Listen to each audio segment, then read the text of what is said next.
Hello YouTube, this is Morgan, Airspeed Prime here with my next Boruto Anime review. This one's going to be for episode 97, which is called Shikadai's Decision.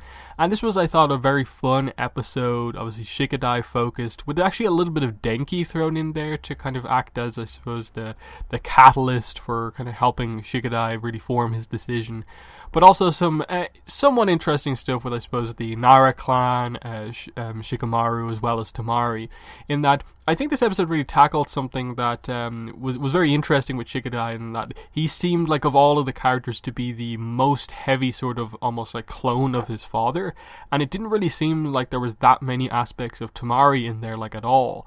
So it was actually really cool to see Boruto, as well as Shikadai, mentioned that, okay, I know wind style, I just chose kind of at a certain point not to use that and focus more on learning the Nara style, the shadow paralysis jutsu, because that's what the clan is about, and he felt the need to, I suppose, in a way, like, help his father out by being seen as like a kind of strong shinobi that uses the Nara clan style rather than using more of his kind of mother style stuff, even though Boruto specifically said that he was actually really talented at wind style.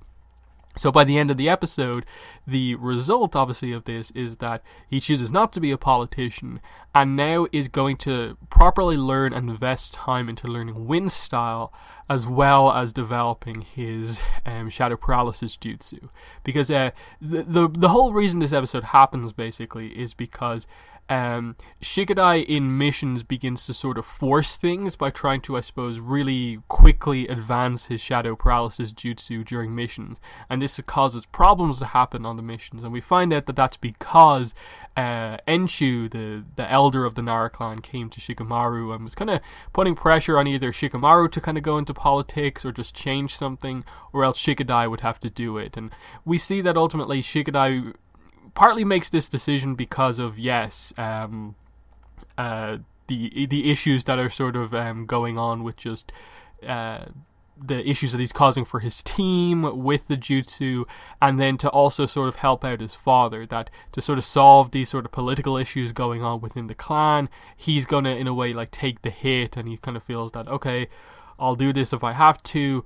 They didn't go too heavily into, I suppose, making this any sort of a huge decision, but like to all of the other characters, this was their friend, and in Tamari and Shikamaru's case, their son, making this sort of big, life-changing decision to take a very different career path, kind of all of a sudden out of the blue.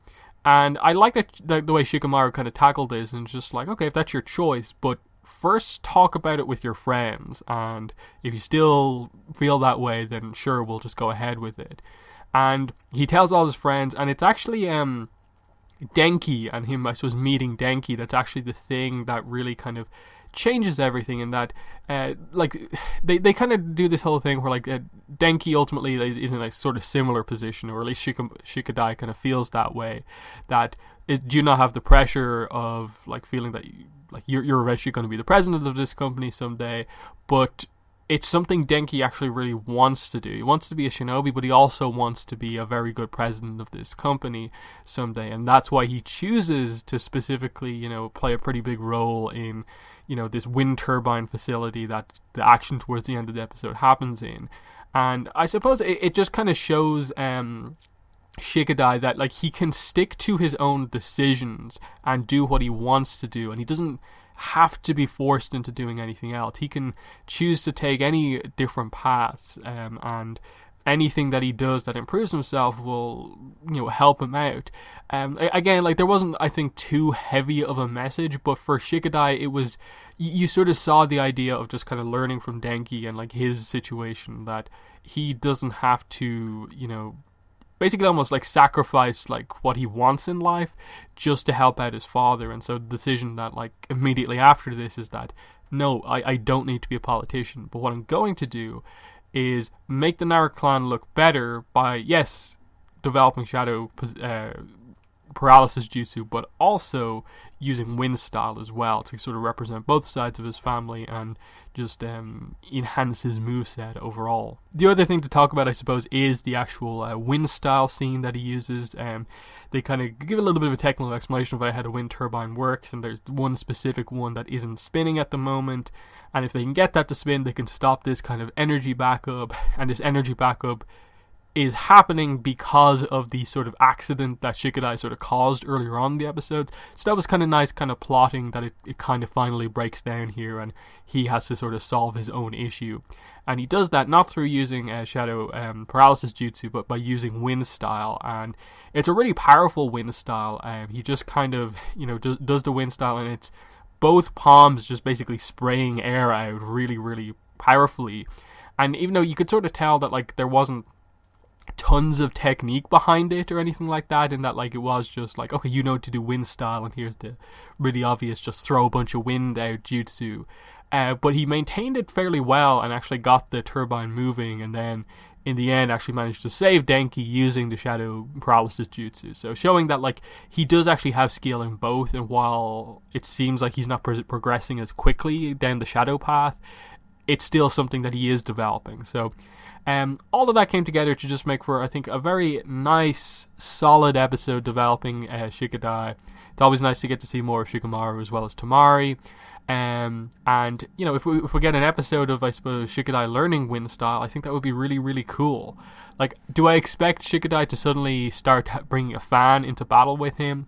Probably not. But if he suddenly develops a kind of more unique wind style that maybe works in tandem with his shadow paralysis, that would be really cool. And especially now if that like alters the way the Shikacho team works, in that obviously at that point there's now sort of 6 characters in a way like included in the Shikacho team, in that like I don't think we've seen Chocho use any moves that her mother would use, so like lightning style.